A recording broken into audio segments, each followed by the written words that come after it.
উঠে পড়ো, ভোর হয়ে গেছে। গরুগুলোকে বিচুলি দিয়ে ঘর বাড়ি পরিষ্কার করে তাড়াতাড়ি রান্না করো।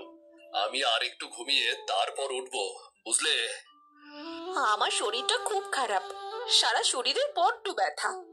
এত কাজ করার তো অভ্যেস নেই। আমি একটু পরেই উঠে রান্না করে দেব, তারপর একে একে সব কাজ করে নেব। বাবাকে তো জানো, সময় মতো কাজ শেষ না হলে বাড়ি মাথায় তুলবে। আরে যাও, আমাকে আর একটু ঘুমাতে দাও না। আচ্ছা ঠিক আছে।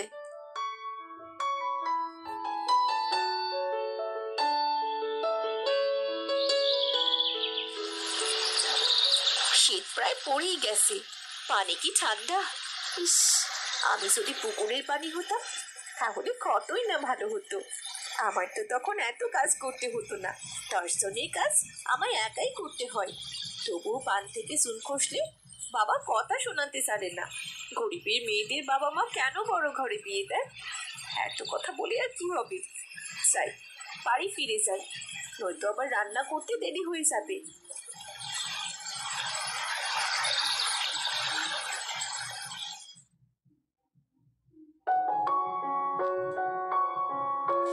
এ কি গো, সকাল 7টা বেজে গেছে, এখনো খাবার পেলাম না। বলি সূর্য মাথায় উঠলে তবে কি মাঠে যাব নাকি? না না, আমার রান্না হয়ে গেছে, তোমরা খেতে বসো, আমি এক্ষুনি খাবার নিয়ে আসছি। তাই এত খাবার কেন রান্না করছো? 3 জন মানুষ এক বেলায় এত খাবার খেতে পারে নাকি? না গো, ঘরে নতুন ধান এসেছে, সারাদিন ধান শুকাতে হবে, তারপর দুপুরের খাবার একসাথে রান্না করেছি। আর আমার বাবা এমন মাছের তরকারি খেতে খুব ভালোবাসে। যদি মাঠে যাওয়ার পথে আমার বাবাকে একটু তরকারি দিয়ে যাও, বাবা আমার বড্ড খুশি হবে। এসব তুমি কি বলছো? 2 দিন হলো তুমি এ বাড়িতে এসেছো, এখন সব বাবার বাড়িতে পাঠিয়ে আমাদের ধ্বংস করতে যাচ্ছ? শোনো, এমন কথা আর কখনো যেন আমি না শুনি। ঠিক আছে, আর বলবো না। আমাদের সংসারে প্রতি বেলায় রান্না প্রতি বেলাতেই হয়, গরম খাবার ছাড়া আমরা খেতে পারি না। দুপুরে তাড়াতাড়ি রান্না করে আমাকে মাঠে খাবার দিতে যাবে, মনে থাকে যেন।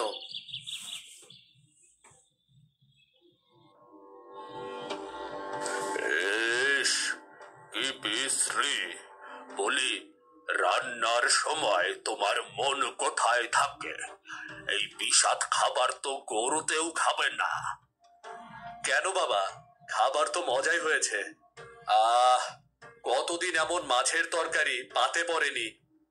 তুমি স্বাদের কি বোঝো? হ্যাঁ, সারাদিন মাঠ আর গরুদের সাথে সময় কাটিয়ে তুমিও তাদের মতো হয়ে গেছো। নয়তো বাবার ওপর কথা বলার সাহস তুমি কোথায় পেলে? হ্যাঁ, আমার ভুল হয়ে গেছে আব্বা। এই বউ, তুমি মন দিয়ে কাজ করবে আর আমার খাবার নিয়ে মাঠে আসবে। আমি এখনই চললাম। যাও, আমাকে 2টো ডিম ভাজি ভেজে দাও।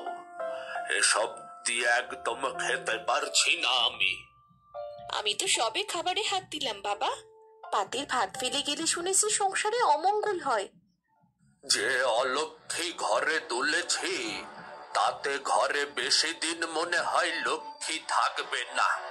যার মা মাঠে গরু চড়ায় আর বাবা ঘরে বসে ধান ভাঙে, তার মেয়ে কেমন সেটা আমার আগেই বোঝার দরকার ছিল।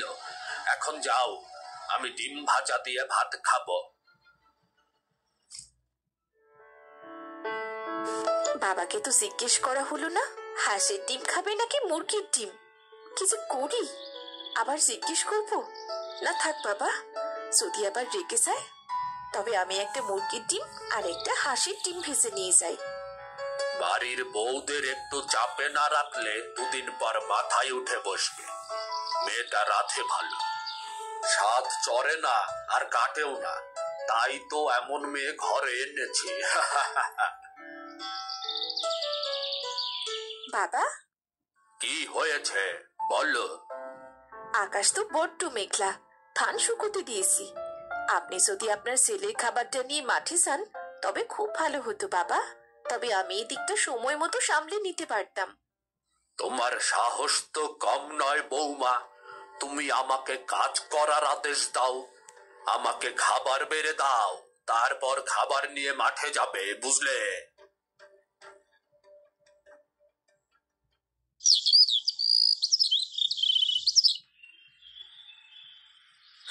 এই যে শুনছো, তোমার জন্য খাবার নিয়ে এসেছি। ওগো শুনছো? শুনে আর কি হবে, বেলা গড়িয়ে বিকেল হতে চললো, এখন এনেছো দুপুরের খাবার। নিয়ে যাও, আমি খাবার খাবো না, একবারে রাতে খাবো আমি। সব গুছিয়ে আসতে একটু দেরি হয়ে গেল গো। তোমার পছন্দের বটি চচ্চড়ি আর মুরগির ঝোল আছে, খেয়ে দেখো, ভালো লাগবে।